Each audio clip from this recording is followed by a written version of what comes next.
Sejam muito bem-vindos a mais um estudo promovido pelo Centro Espírita Bezerra de Menezes, o Apóstolo do Bem. Se você ainda não é inscrito em nosso canal, inscreva-se. E não esqueça de clicar no sininho de notificações para poder receber um lembrete todas as vezes que um vídeo for lançado.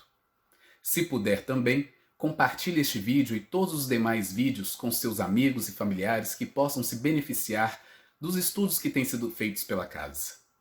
Muito obrigado e que Jesus abençoe a todos. Música Bezerra, o Apóstolo do Bem.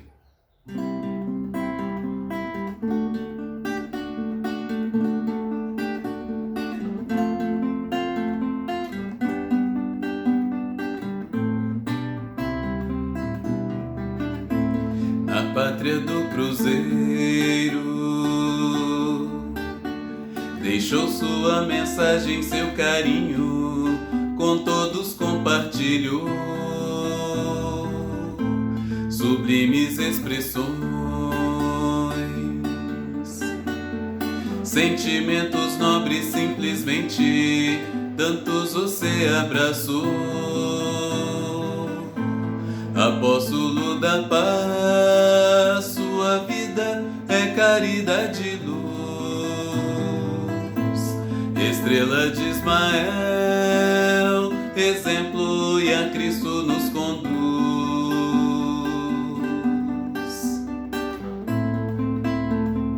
Oh, querido irmão, sua vida é luz guiando os que sofrem, juntemos os corações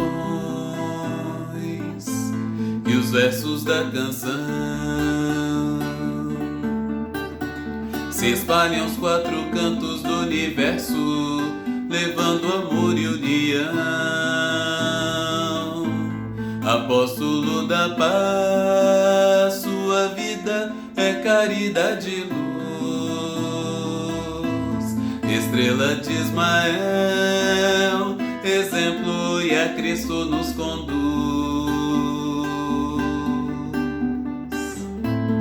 Seu coração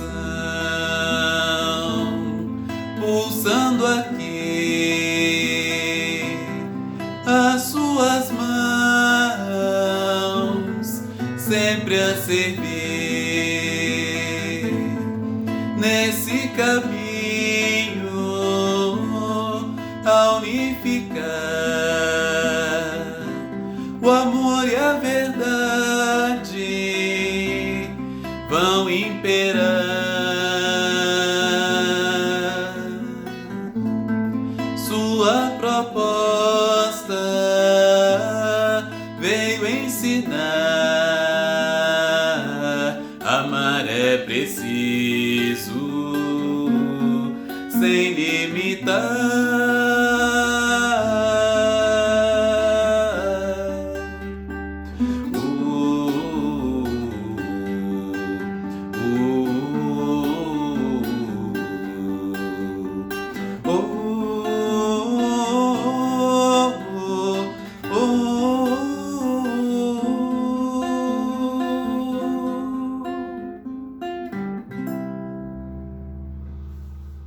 Boa noite a todos. Mais uma vez, trazemos um estudo no Centro Espírita Bezerra de Menezes, o Apóstolo do Bem. E nesta noite de segunda-feira, 21 de junho, ainda no ensejo da comemoração dos 67 anos do Centro Espírita Bezerra de Menezes, o Apóstolo do Bem, falaremos do nosso mentor, Bezerra de Menezes. Então, vamos falar um pouco da trajetória desse espírito. Iniciaremos com uma prece. Querido Mestre Jesus, mais uma vez, nós te buscamos em oração, te rogando, Senhor, que esteja conosco nesses momentos, para que possamos desenvolver esse tema e relembrar a trajetória do nosso benfeitor, Dr. Bezerra de Menezes. Lembrando das coisas boas que ele deixou registrado para nós em sua passagem aqui pelo Brasil, onde reencarnou e cumpriu um papel de destaque junto ao Espiritismo, o nosso movimento espírita, e também como abnegado médico dos pobres, que foi. Permita, Senhor, que tudo transcorra em clima de paz e de harmonia. Ampara-nos a todos e que assim seja. Vamos, então, falar da trajetória desse espírito, Bezerra de Menezes.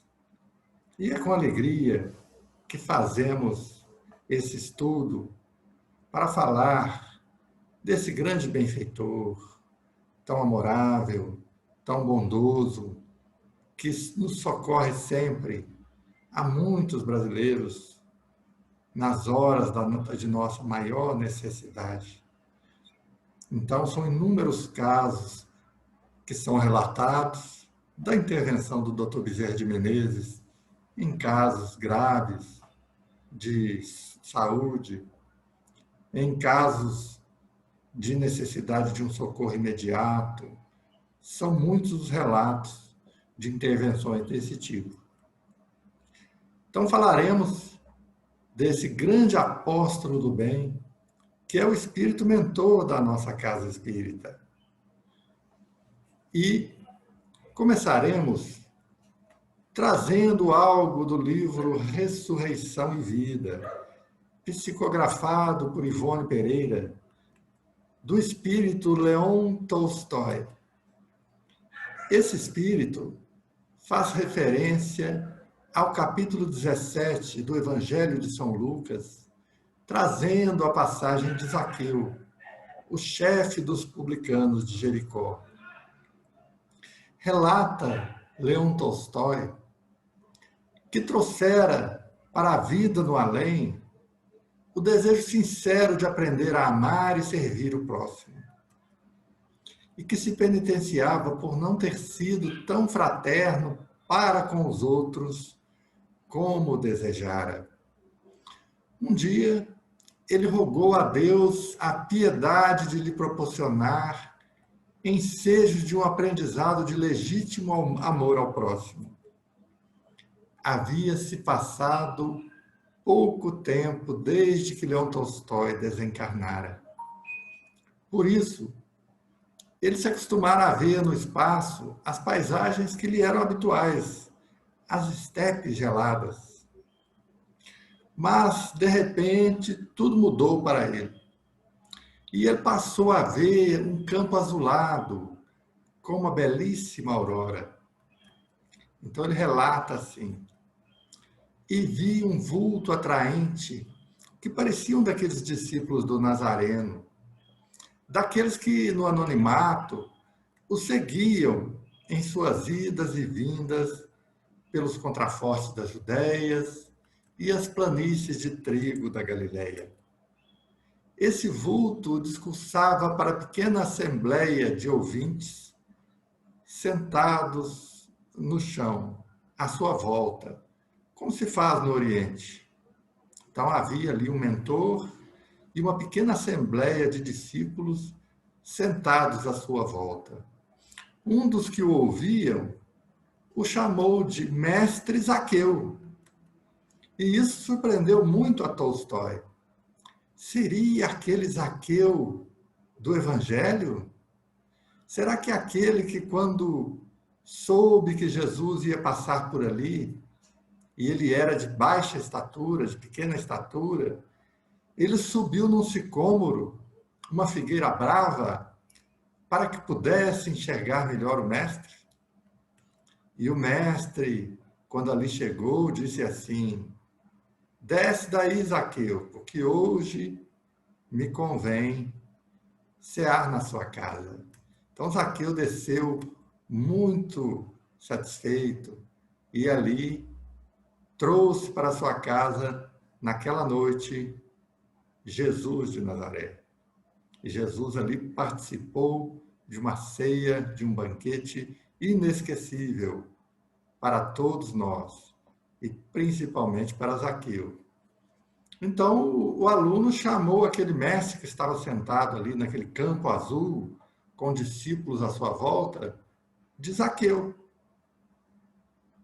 Né? Um dos discípulos o chamou de Zaqueu, e aquilo surpreendeu a Tolstói, que correu a se sentar também à frente daquele instrutor. E o que é que Zaqueu narrava naquele momento? Exatamente os episódios da sua vida ao tempo de Jesus. Então ele dizia assim: a bondade do mestre Galileu, honrando-me com uma visita e uma refeição em minha casa, eu, um renegado pela sociedade, porque um publicano, tocou-me para sempre o coração, meus amados, conforme sabeis. E aí ele dizendo: ele compreendeu as minhas necessidades morais de estímulo para o bem, o meu aflitivo desejo de ser bom, penetrou com sua solicitude inesquecível os mais remotos escaninhos do meu ser moral, contornou com seu amor de arcanjo todas as aspirações do meu espírito, filho de Deus, que sofria por algo sublime que lhe aclarasse as ações, e conquistou-me assim por toda a consumação dos séculos. Então, Zaqueu se converteu ali naquele momento. E Zaqueu diz assim: muito sofri e chorei quando esse mestre foi levantado no suplício da cruz. Não, eu não o abandonei jamais, desde aquele dia em que passou por Jericó. Segui-o, e o pouco que ainda viveu depois disso, teve-me em suas pegadas para ouvi-lo e admirá-lo. Depois disso, Zaqueu passou a seguir os discípulos à distância. E os discípulos não prestavam muita atenção nele. Ele escutava os ensinos evangélicos dos discípulos, ele estava sempre nas assembleias, discreto, e ninguém notava a sua presença. Nessa época já, Zaqueu havia deixado Jericó. Ele desligara-se das suas funções aduaneiras. Ele não era mais um cobrador de impostos. Então, Zaqueu diz assim: eu dera parte dos meus bens aos pobres, conforme prometi a Jesus. Provera com a outra parte recursos para a minha família. Distribuir as minhas terras entre os camponeses mais necessitados, reservando o estritamente necessário à minha manutenção pelos primeiros tempos. Fizera-me errante para acompanhar os discípulos e ouvi-los contar às multidões as conversações íntimas que o Senhor entretivera com eles, antes do Calvário e depois da gloriosa ressurreição. Mas Zaqueu não era notado pelos discípulos, e isso o entristecia. Então, depois de um longo tempo acompanhando os discípulos, ele soube que Paulo de Tarso estava na cidade e procurou Paulo de Tarso para se aconselhar com ele. E Paulo de Tarso o aconselhou. Ele disse assim para Zaqueu: tu, que possuis noções da prática da beneficência, porque já havias mais ou menos praticado antes do teu encontro com o Mestre, testemunha o teu amor por ele, servindo também aos teus irmãos que sofrem ou erram, pois tal é o segredo da boa prática da nova doutrina. Nenhum de nós será tão pobre que não possa favorecer o próximo com algo que possua para distribuir.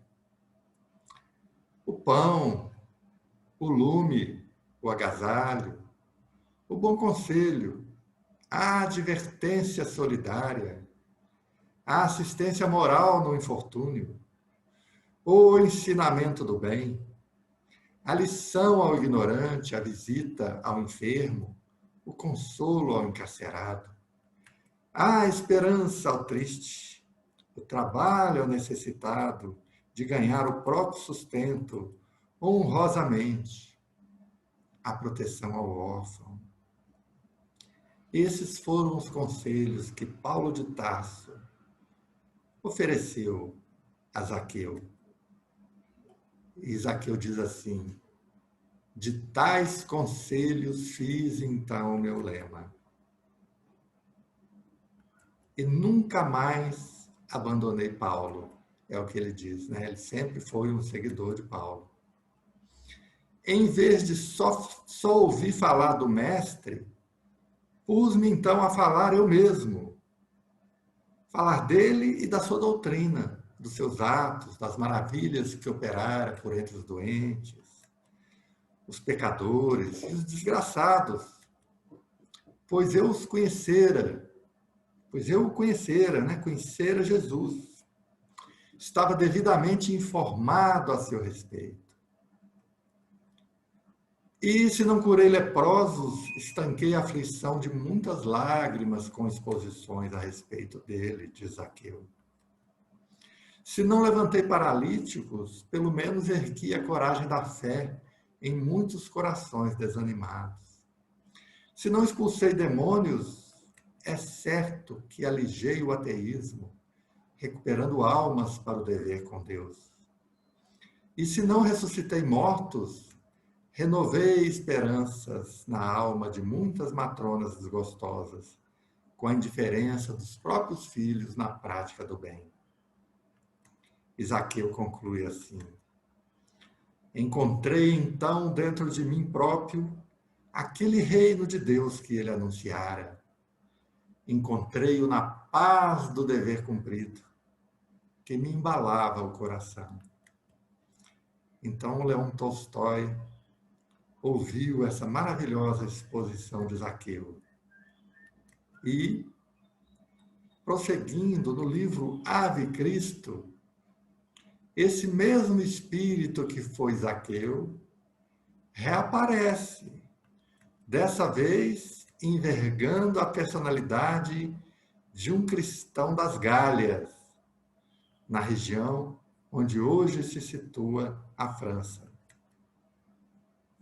E o que é narrado nesse livro Ave Cristo se passa em Roma, no ano de 217. Quinto Varro era um jovem patrício romano, conforme é apresentado por Emmanuel. Era um patrício romano, mas pobre. E nesse dia, ele conversava com a esposa. Ele a convidava para participar de uma reunião cristã. Eram os primeiros tempos do cristianismo. Havia ainda perseguições que graçavam de tempos em tempos, perseguições cruéis, que dependiam muito da índole do imperador que estava no poder no momento.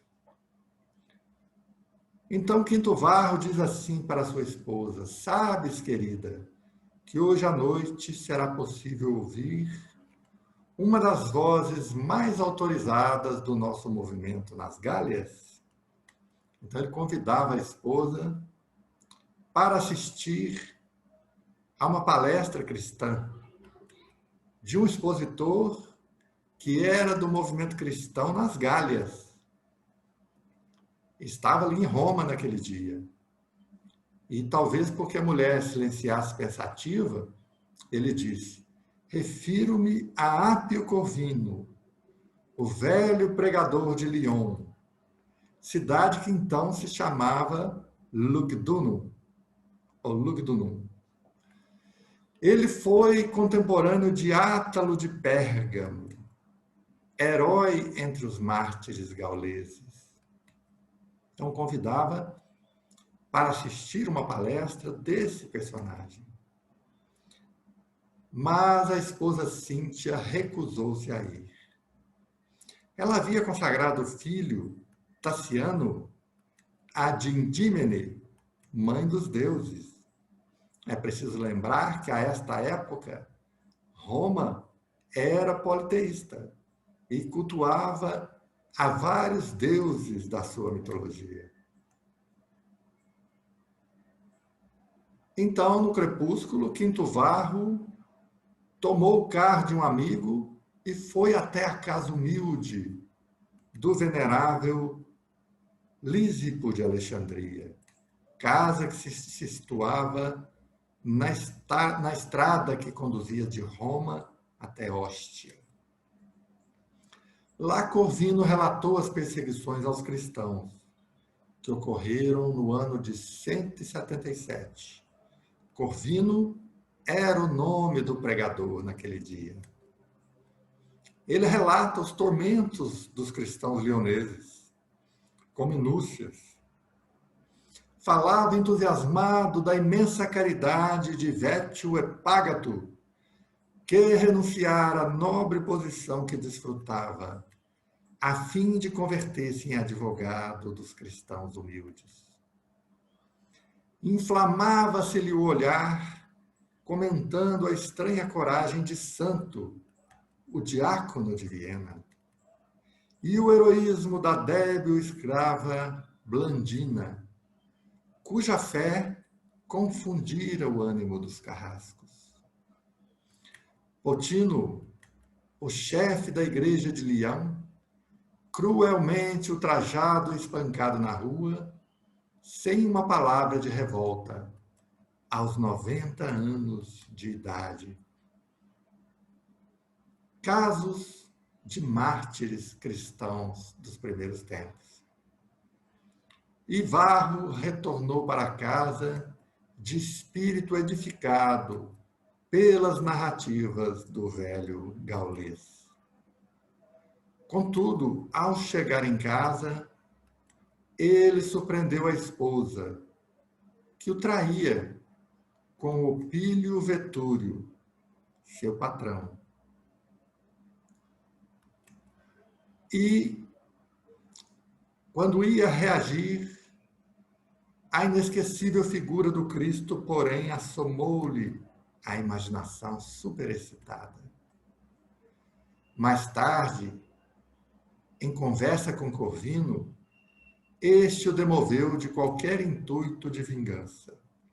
Então, ele, surpreendendo a esposa em um ato de traição com o seu patrão, ele teve ímpetos de reagir, mas lembrou-se do Cristo e conteve-se. E mais tarde foi se aconselhar com Corvino. E este o demoveu de qualquer ideia de vingança. Corvino disse assim para ele: Varro, aceitaste o evangelho para que Jesus se transforme em teu servidor? Ou para que te convertas em servidor de Jesus? Oh, sem dúvida, respondeu o rapaz. Se alguma coisa aspiro no mundo, é ao ingresso nas fileiras dos escravos do Senhor. Então, meu filho, cogitemos dos desígnios do Cristo e ouvidemos nossos desejos. E Corvino disse a ele ainda: Noutro tempo, bebi no mesmo cálice. Afastar-me dos filhinhos foi para mim a visitação de terrível angústia. Entendo-te o infortúnio.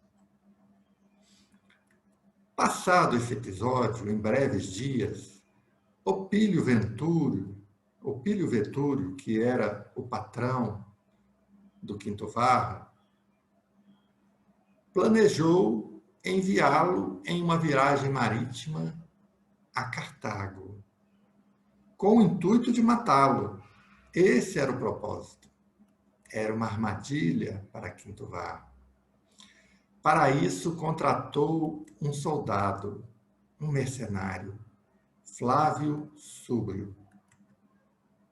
O pretexto da viagem era levar uma mensagem ao procônsul romano, tendo em vista as perseguições aos cristãos de Cartago.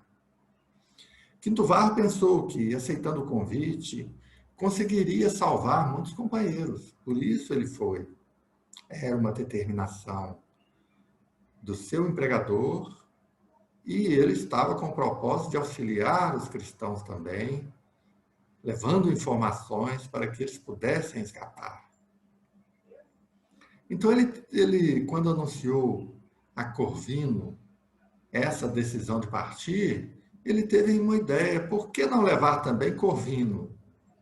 Já que o pregador estava necessitando de transporte para chegar mais rápido até Lyon e estava com poucos recursos.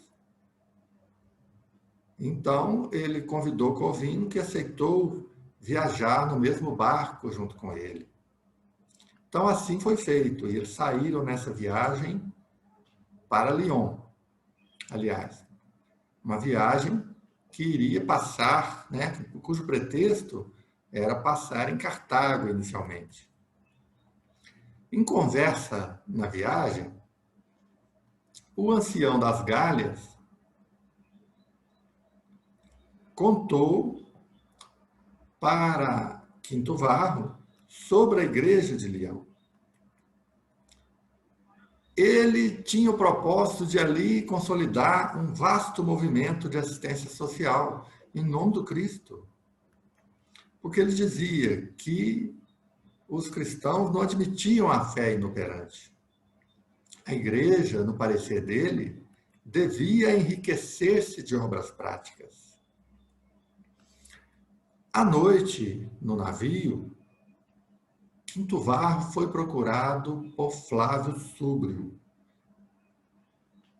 E Flávio diz para ele assim: há muitos anos recebi de teu pai um favor que jamais conseguirei esquecer.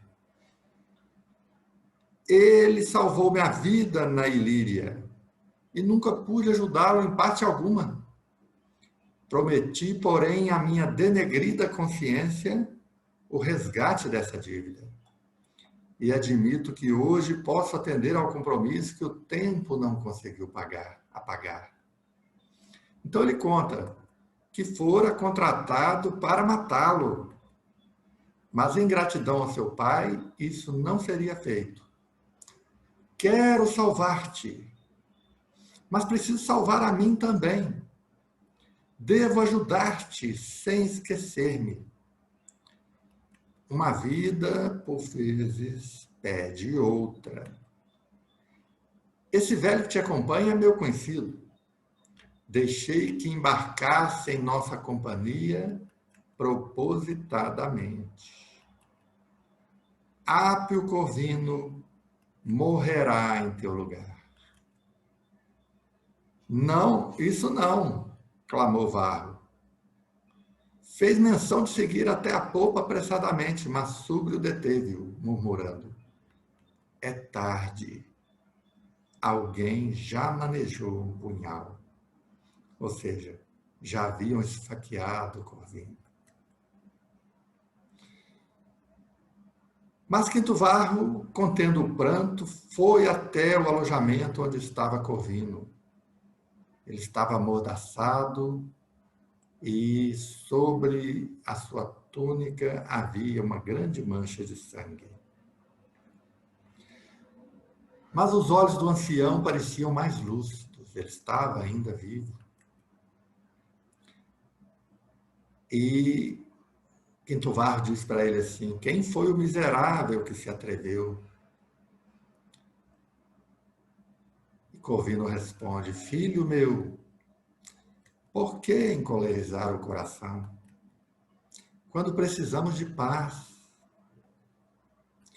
Acreditas, acaso, que alguém nos possa ferir sem a permissão de Deus?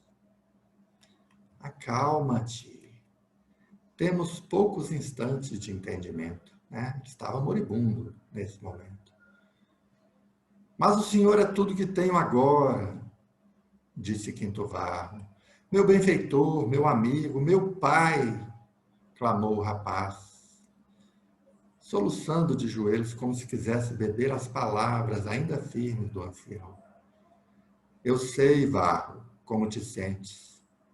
Eu também reconheci de pronto em teu devotamento o filho espiritual que o mundo me negou. Não chores. Quem te disse que a morte possa representar o fim? Temia não merecer do céu a graça de morrer em serviço, todavia agora estou em paz. Tenho a felicidade do testemunho. Sei que te vês relegado à solidão, sem parentes, sem lar. Mas não te esqueças da imensa família humana. Nossos filhos e irmãos encontram-se em toda parte. Enquanto houver um gemido de dor no mundo, ou uma nesga de sombra no espírito do povo, nossa tarefa não terminará. Enquanto houver alguém sofrendo no mundo, nossa tarefa não terá terminado.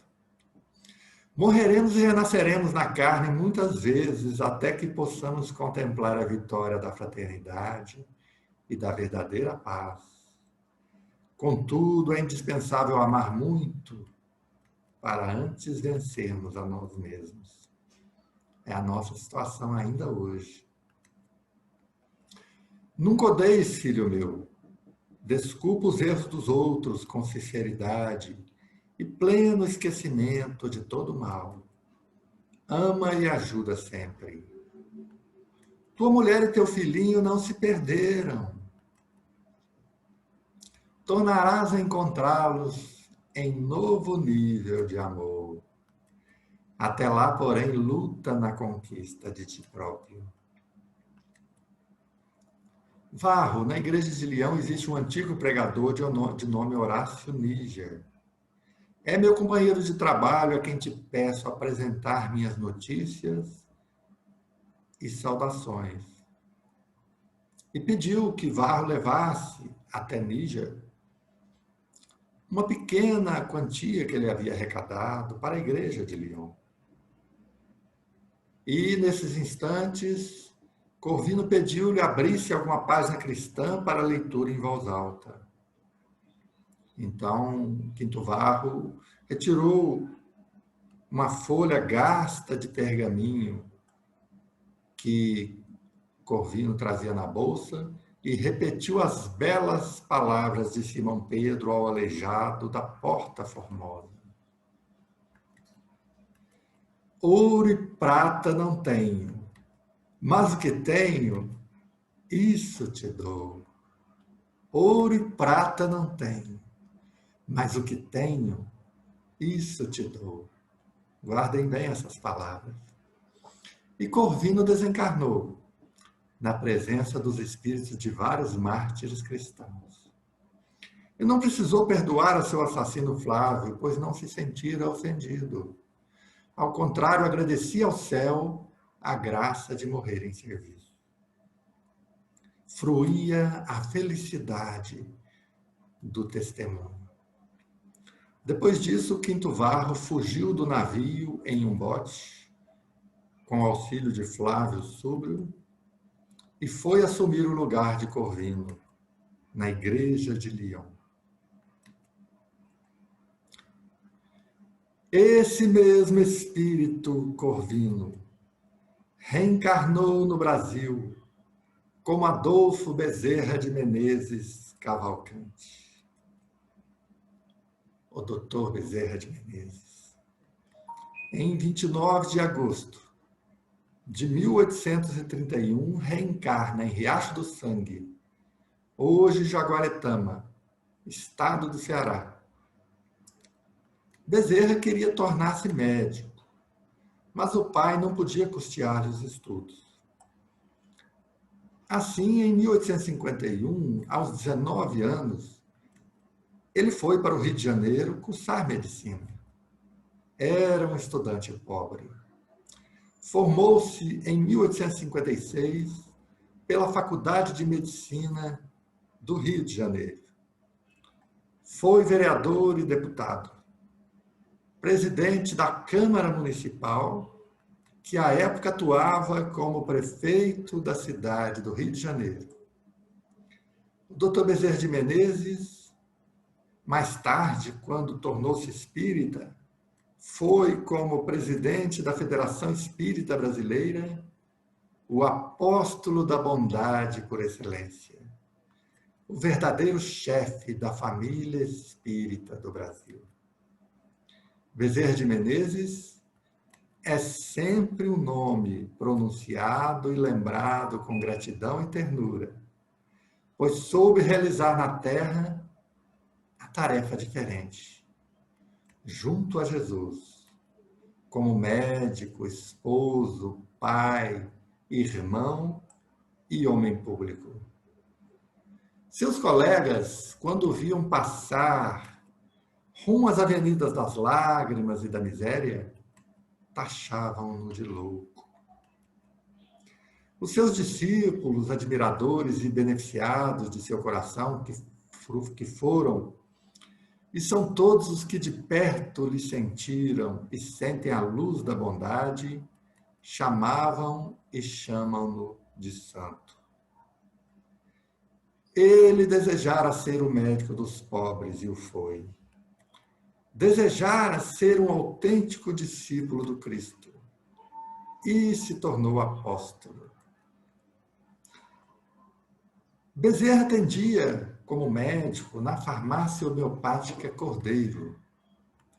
Só recebia dos que estivessem em condições de pagar, que eram poucos.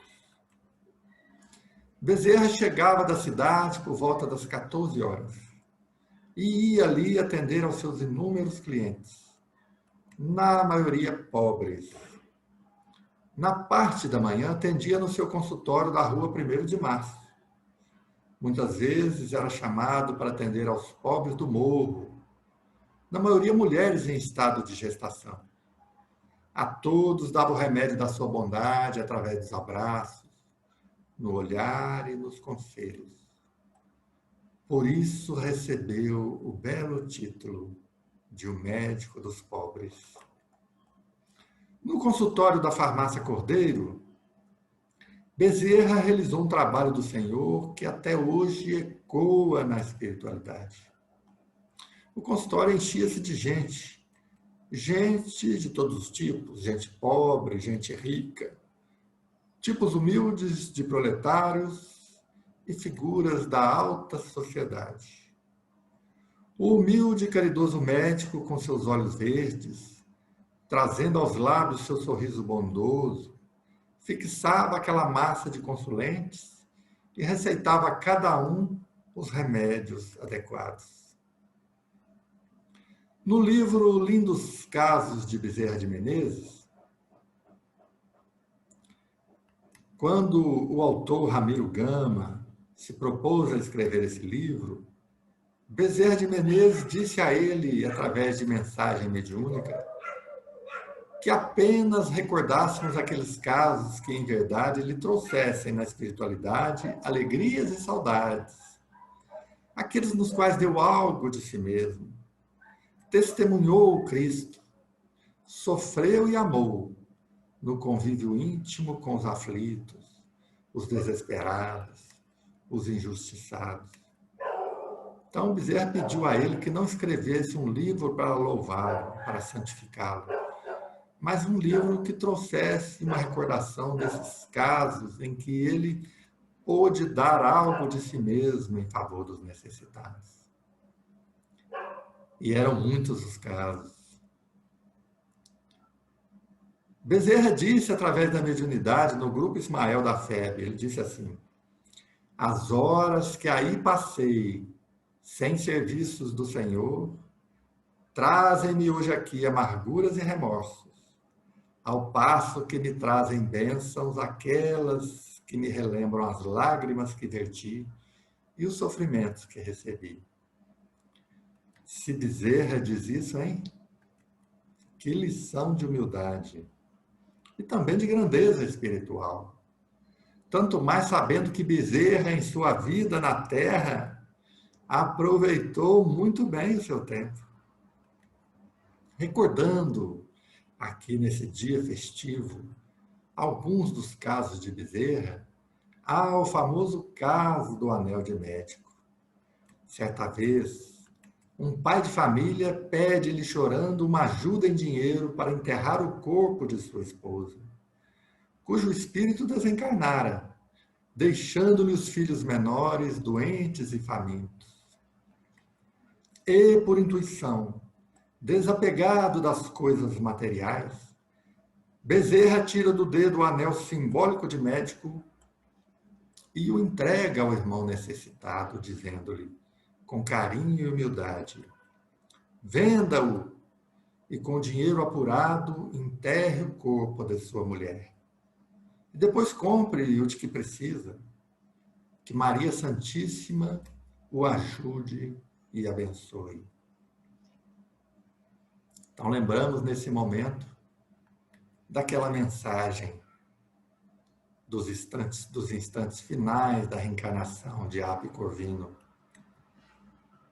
que dizia assim, não tenho prata nem ouro, mas aquilo que tenho, isto te dou. Bezerra não se preocupava com o dinheiro.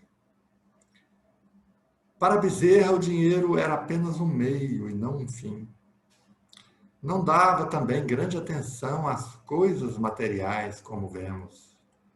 Era ver um faminto, um sofredor à sua frente, e Bezerra dava tudo o que tinha nos bolsos. E quando, porventura, nada possuía de dinheiro, dava algo de si. Dava um abraço, um olhar, uma prece. Exercia a caridade desconhecida. Certa vez, Bezerra foi chamado para socorrer uma mulher que vivia em Niterói numa casinha rústica. Uma pobre mulher viúva e mãe de 5 filhos. Era vítima de tenaz obsessão por parte do espírito de sua própria filha mais velha. Olha só, uma filha que obsidiava a própria mãe.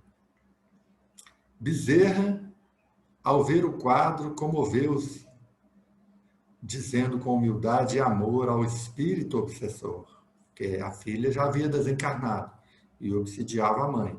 Então ele diz assim ao espírito obsessor, então, minha cara irmã, que coragem, que impiedade, obsidiando sua própria mãe? Permita-me então que ore por você, a mãe do céu? Então ele pede para orar em favor do espírito obsessor. E Bezerra pôs-se de pé e começou a orar. Como somente ele sabia e sabe, na voz do sentimento, na fala do coração e sob a exaltação da poesia das lágrimas. Em dado momento, o espírito da filha olha-o admirada, sente-lhe as palavras sinceras, penetrando-lhe o seu íntimo. Comove-se e, quando ele termina a prece, não se contém. O espírito levanta-se incorporado à vítima, sua própria mãe, segura com as mãos trêmulas a cabeça do apóstolo e beija-lhe a fronte, exclamando em soluços: quem ora assim tem Deus dentro da alma, algo que não tem, está com a verdade. E parte, deixando a sua mãe livre. Bezerra, o Kardec brasileiro, possuía, quando na Terra e agora na espiritualidade, nas palavras de Ramiro Gama, ele possuía flores no coração, isto é, gestos de gentileza e de solidariedade, amor sincero pelo seu próximo. Sorrindo, animava. Olhando, afagava. Abraçando, curava. Falando, esclarecia e confortava. Orando, produzia milagres. Sabia ser solidário, afável, bondoso, humilde, tolerante, abnegado, crente sincero e auxiliar seu irmão na hora necessária. Certa vez estava Bezerra também na Federação Espírita Brasileira e acabara de presidir a uma sessão pública da Casa de Ismael, lá na Avenida Passos. Era uma noite de terça-feira do mês de junho de 1896. Acabada a sessão, descera Bezerra as escadas da Federação Espírita Brasileira. Depois da escada, localizou um irmão de seus 45 anos, cabelos em desalinho, com a roupa suja e amarrotada. Os dois se olharam. Bezerra compreendeu logo que ali estava um caso todo particular para ele resolver. Ele ouviu com atenção o desabafo, o pedido. Doutor Bezerra, estou sem emprego, com a mulher e 2 filhos doentes e famintos. E eu mesmo, como vê, estou sem alimento e febril. Bezerra, apiedado, verificou se ainda tinha algum dinheiro no bolso. Nada encontrou. Levantou os olhos para o alto e, numa prece muda, pediu inspiração a Maria Santíssima.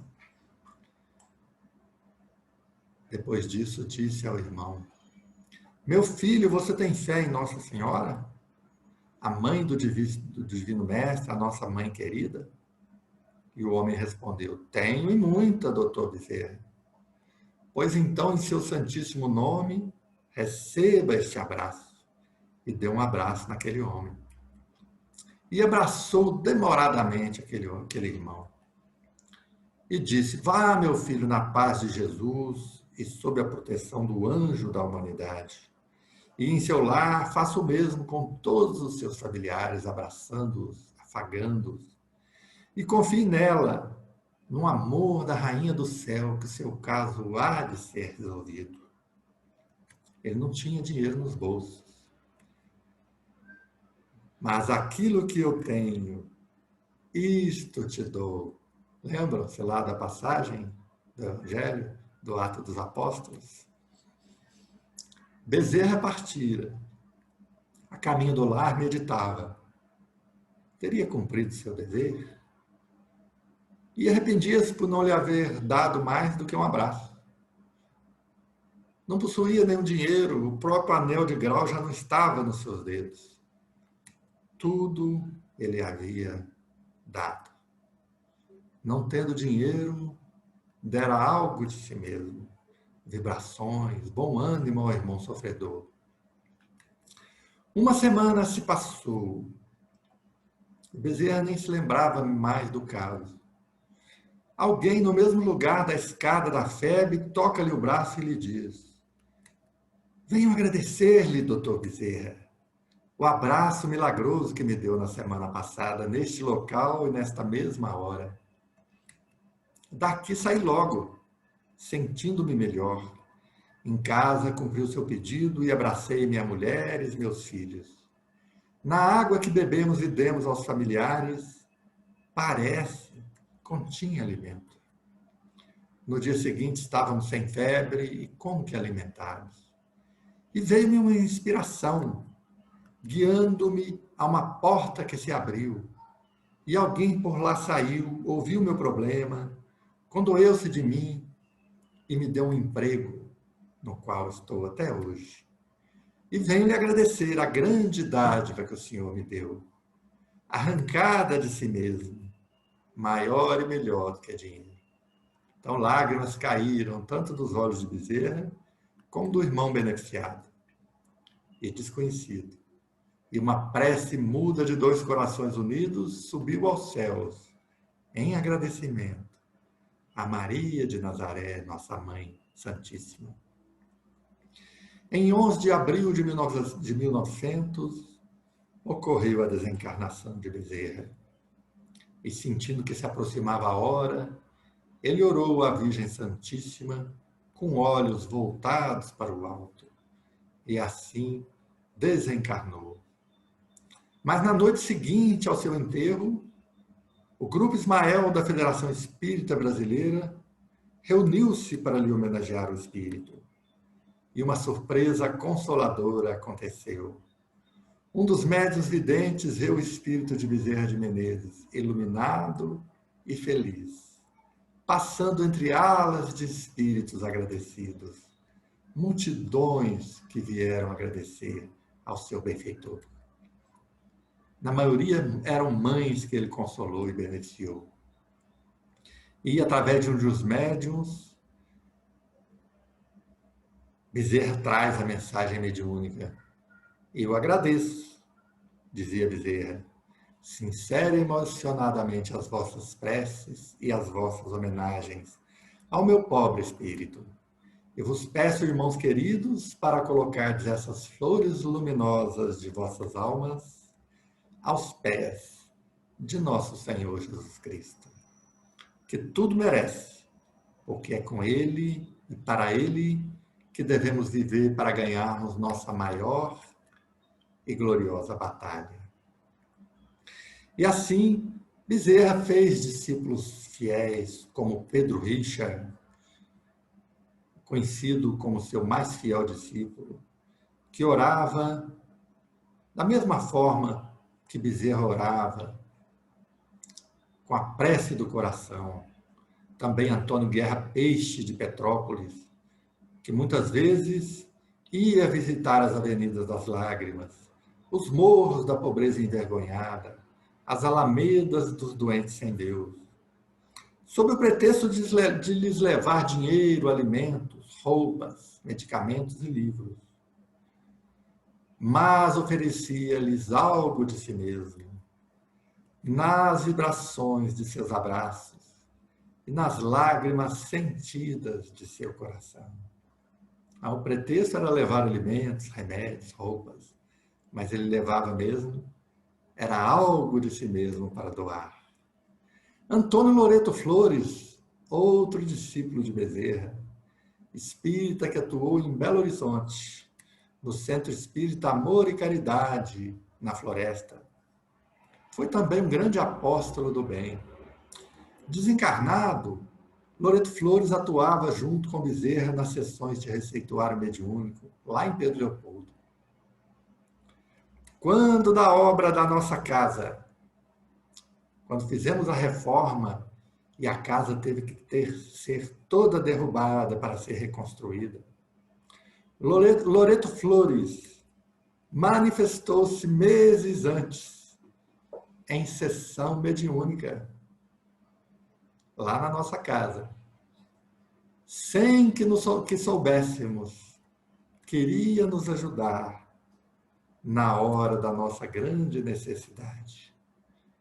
E nos ajudou, porque quando a casa foi inteiramente demolida, o Grupo Espírita, o Centro Espírita Loreto Flores, ofereceu as suas dependências para que a gente pudesse ficar funcionando lá durante os meses de duração da obra. Uma grande ajuda, inspirada certamente por Antônio Loreto Flores, o Espírito. Em 11 de abril de 1950, os espíritos do além reúnem-se para homenagear os 50 anos da desencarnação do Dr. Bezerra de Menezes. Chico Xavier, o médium, assistiu em meio a uma grande assembleia. Bezerra de Menezes achava-se naquele ambiente de luz e emoção, acanhado e vivendo uma grande comoção. Então uma estrela luminescente aparece. É Celina, o espírito que é a mensageira de Maria. Ela chega e lê a mensagem da Mãe de Jesus, promovendo Bezerra, seu querido servidor, a uma tarefa maior e numa esfera mais alta. O evangelizador espírita Bezerra chora emocionadíssimo. Depois ajoelha-se e, agradecendo entre lágrimas a Mãe das Mães, a graça recebida, suplica-lhe, por intermédio da sua enviada sublime, para ficar no seu humilde posto junto à terra, a fim de continuar atendendo aos pedidos de seus irmãos terrestres, que tantas provas lhe dão continuamente de estima e gratidão. O espírito luminoso de Celina foi ao encontro de Maria e submete a ela o pedido do seu servo agradecido. Dá instante volta e traz a resposta de Nossa Senhora. E a resposta era sim, que Bezerra ficasse no seu posto o tempo que quisesse e sempre sob as suas bênçãos. Daí surgiram os inspirados versos do hino à Bezerra que a gente sempre canta emocionados. A voz dos anjos podes escutar, porém preferes aqui ficar, ouvindo o pranto dos pobrezinhos que sofrem tanto sem seu carinho. Bezerra escolheu ficar perto dos sofredores aqui da terra. Finalizando, Bezerra, quando for a Zaqueu, aquele publicano visitado por Jesus, levantando-se, disse ao Senhor: Senhor, eis que eu dou aos pobres metade dos meus bens. E se em alguma coisa tenho defraudado alguém, o restituo quadruplicado. E de fato ele deu, como vimos na narrativa de Leon Tolstói. Mais tarde, esse espírito, como Bezerra de Menezes, até o seu anel de médico deu aos pobres. Veio dar aos pobres a outra metade. Fez a doação completa. Que Jesus nos abençoe com saúde e paz.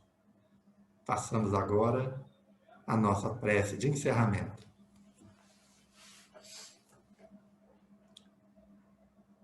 Querido Mestre Jesus, neste momento em que encerramos este estudo de hoje, que fizemos com alegria, com júbilo, por falar de alguém que tantos exemplos nos deixou, pelas suas obras e também as de seus discípulos. Quando ouvimos falar do seu discípulo, que visitava os pobres e sofredores, e a pretexto de levar alimentos e remédios, levava algo de si mesmo, um abraço, as palavras de consolo, o amor que ele ofertava. Nós temos aí tudo de que precisamos. Os exemplos que este discípulo aprendeu com Bezerra e está a nos exemplificar, para que possamos também em nossas vidas nos tornarmos esses doadores de algo de nós mesmos que tenhamos a ofertar. Porque sempre há algo a doar. Se não tivermos dinheiro, podemos doar um abraço, podemos doar boas palavras, podemos doar boas vibrações, podemos doar uma prece. Por isso vos agradecemos, Senhor Jesus, porque os exemplos de Bezerra, com certeza, são edificantes para nós, mas ajuda-nos a seguir esses exemplos.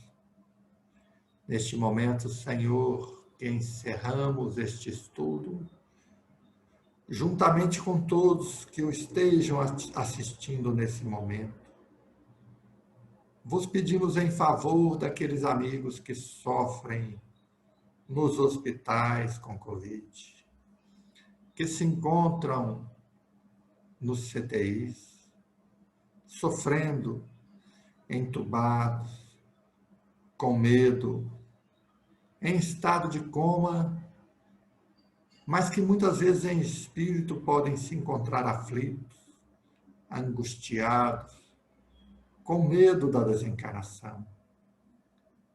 Vos pedimos, Senhor,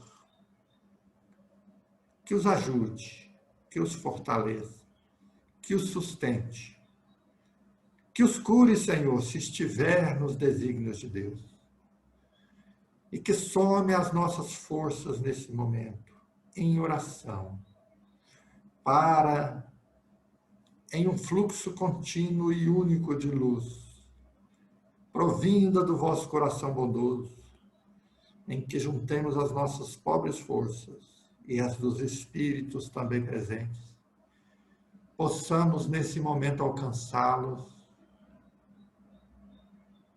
ajudando na sua sustentação orgânica, na sua recuperação, na vitória contra as infecções, contra o vírus.